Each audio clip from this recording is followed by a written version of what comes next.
Hey everyone, it's Mr. Mott. What I want to do is go over today how do we make connections between electron configurations and the periodic table.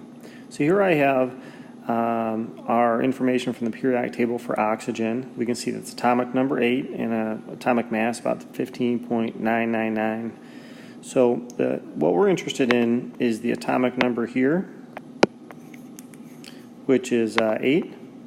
And so that tells me that there's 8 protons. Now, if I'm considering oxygen 0 with a 0 charge, that means the protons and the electrons are the same.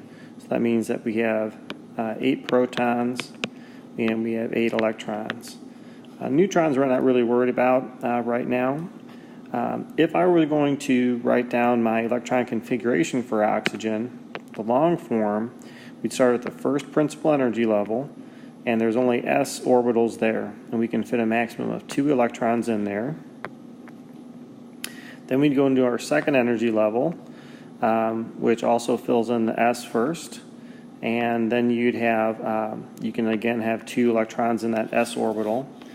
Then you have your p orbitals, also in the second principal energy level, and you can have a maximum of a maximum of 6 in there, but we only have 4 left. So thinking about we have 2 here plus 2 here is 4, and we have 8 total. That means we only need to put 4 in our p orbitals here.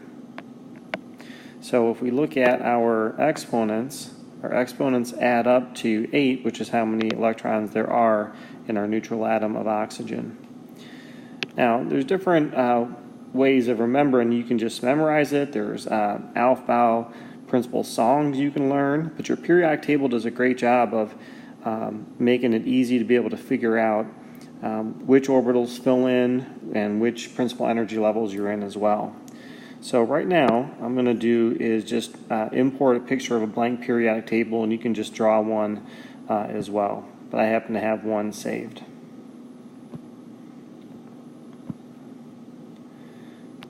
Tap that, and I'm going to bring this down and make it nice and big here.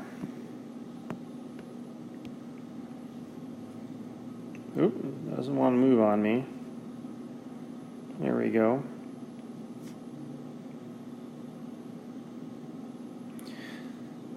So we mentioned that oxygen has 8 electrons, and they start filling in with your s orbitals and your p orbitals.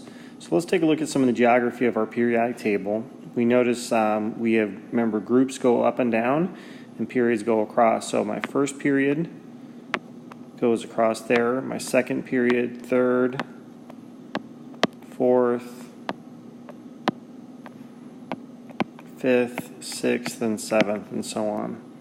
Well, if I go ahead and write down my electron configuration again for oxygen, 1s2, 2s2, 2p6, we can see that one of the neat things about our periodic table is that these principal energy levels that we mentioned before, the big numbers in front here, those correspond to your periods in the periodic table.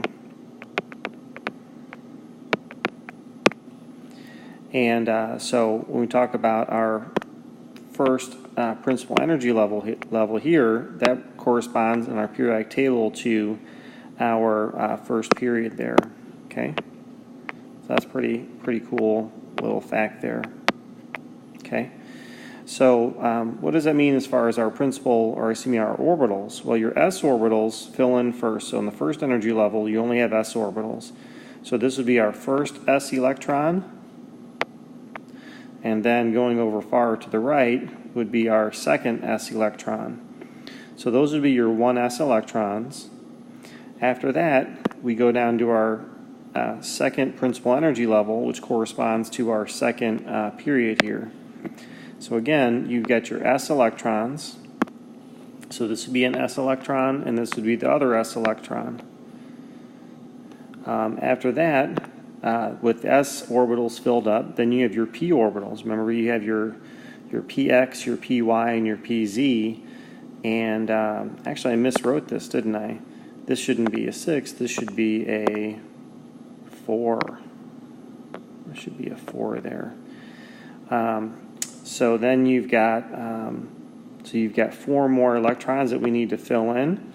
And so going back to my orange color, this would be a p electron, this would be a p electron, this would be a p electron, and this would be a p electron.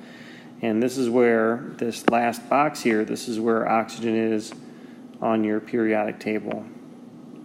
Okay, that's where oxygen is. All right. And so this, if we count up all of our letters, you've got your 1s electrons, which go all the way over here. I'm not sure if it's going to, this is one of your s electrons. This is another s electron. These are your 2s electrons, so 2s2. And lastly, you've got your 2p4. My iPad isn't cooperating with me right now. But you've got your 4 electrons that are there. All right, right around here. Those are your 4 p electrons. So the way it works, if we were to kind of continue this for bigger atoms and ions, that all your s electrons would be living in this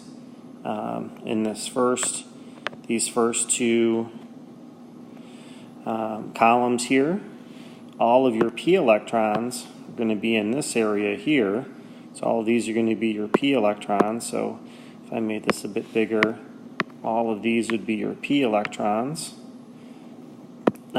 in this block of 6 here.